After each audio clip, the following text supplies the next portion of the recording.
Rob, thanks. David, appreciate the time. I know every loss is frustrating. Are they more so though when it feels like you guys have had some self-inflicted problems, whether it's on offense or defense? Does that make it even tougher to swallow? Of course, it's never okay when as a team we beat ourselves. So we're just gonna go back to the drawing board, get back to work, and correct the mistakes. You feel a lot of it is really easily fixable? Is this stuff, is it minor details at this point? I believe so. Yes, I believe every mistake we made is 100% fixable. Thank you, Tom. Mary Kay Cabot, go ahead. Yes, David, you were off to another great start. You were having a great game, but I'm sure you absolutely want to have the fumble back. Can you kind of take us through what happened on that? Kudos to the Atlanta defense. That was just a great play by them. But yeah, like I said, it's back to work. We got work to do, and we're focused on the Chargers. You guys, it's uncharacteristic. You guys work so hard on ball security and practice every single day, and it's really not like you to do that. I mean, like, were you even stunned when you ended up without the ball in your hand there? You're asking me if I was stunned? Yeah, just how did you feel in that moment? I mean, it just looked like, you were as surprised as everybody else. No, I mean, I obviously didn't mean for that to happen. So it happened. It is what it is, and it's time to move on. Thank you, Mary Kay. Scott Petrick, you're up. Hey, David, how do you process being 2-2 when it feels like you guys had a really good chance to win the two games that you lost? It's tough, It's very tough, but there is no looking back, It's always on to the next. So we have to change our focus to the Chargers, and that's what we will do. And you guys have success on the screen game a lot, but yesterday it wasn't as effective. Why do you think that was? Like I said, kudos to the Falcons defense. They had a pretty good game plan for us. At this point, it is what it is. We came up short, and our focus is on the Chargers. Thank you, Scott. Let's go to Cam Justice. Hey, David, I know there obviously are some things you guys want to take back, but looking forward, are you putting an emphasis on the way that your offense has been able to move that ball around, get you involved, get Donovan Peoples-Jones, Amari Cooper, spread that ball around and really incorporate that into the offense? Yeah, for sure. I mean, we're doing great things on offense. We just got to finish and fix the mistakes, like I mentioned earlier, and great things will happen. So just got to correct the correctables, and we'll be okay. Thank you, Cam. Jeff Shadell, you are our next question. Hey, David. I'm sure you guys try to block out fans when things like that happened yesterday, but they're all upset with you guys. How close are you to be able to really put this full game together that we probably really haven't seen yet? How close are you to having that offense in full gear? Very close. Very close. We will get back to work and we will handle business. So, well, what makes you say that you're that close to really being that top flight offense?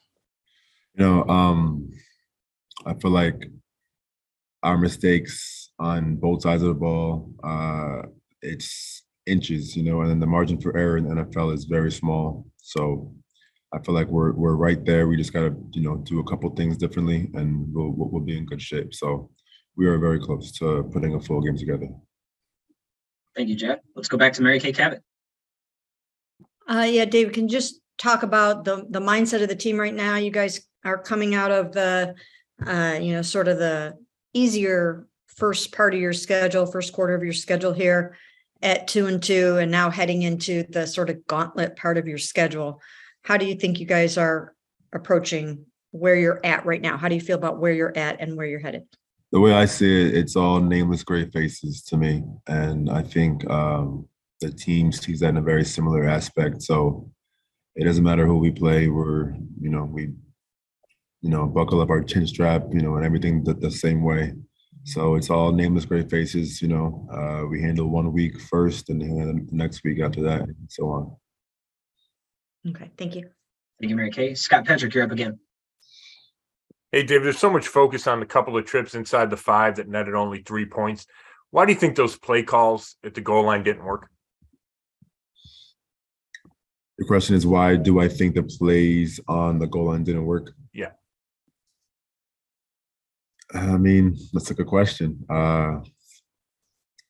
Sometimes plays just don't work, and it is what it is, and we have to pick the pieces and go back out there and make plays. So as everybody knows, our intention is to make plays, and if it doesn't work, it's not because we don't want it to work. It's because whatever happened, and we have to move on. When Kevin calls some passes, like a second ago from the 1, he called a pass. Do you ever think to yourself, man, we should just pound it here? We have Nick Chubb behind me. Whatever plays that Jacoby tells us as an offense, we run to the best of our ability. Thank you, Scott. Ashley Bastock, you're up. Hey, David, I'm just wondering, as you get further along into your career, what is your process for like self-evaluating after a game while like you're talking about kind of moving on to the next opponent? Like, how do you combine those two to try to improve throughout a season? 100%. I mean, after every game we watched, well, initially I watched the game a few times, right after the game ends, either, on the plane ride home back or at my house. I'll watch it a few times, and we watch it as a team the next day. And I just, it's good that as players, we're our biggest critic, some plays where, the coach will tell us that we did really well. We think in the back of our head that there, are some things we could have done better to be perfect. We got to always chase perfection. And I feel like there are a bunch of plays that I wish I had back, not just, XYZ plays. I feel like there's always more you can do, to be great. So, like I said, we're going to pick up the pieces. We're going to get back to work. And, our focus is on the Chargers. Thank you. Thanks, Ashley. Marla Ridenour, go ahead. You unmuted me, Rob, so I guess I'll go. Go ahead, Mary Kay. That's okay. David, it seems like everyone wants to run Kevin Stefanski out of town for going for it on 4th and 3 at the end of that very first drive. My question to you is, are you cool with him being super aggressive there? And are people making way too much out of something that happened on the opening drive of the game? I mean, you guys seem to have plenty of chances to win the game. We're an aggressive offense.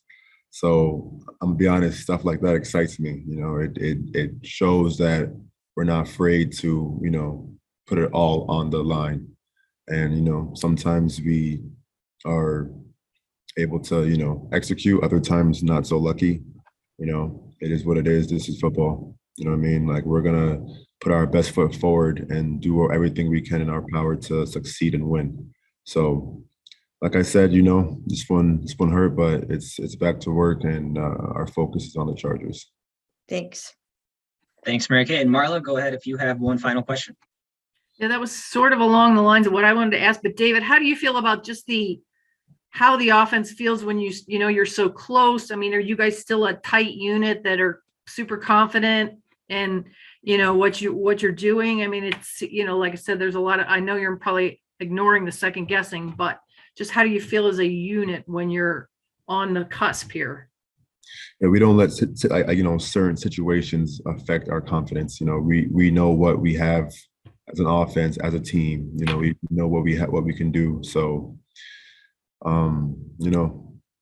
stuff like this happens, and it's up to us to bury it or learn from it and move on and execute next week. So.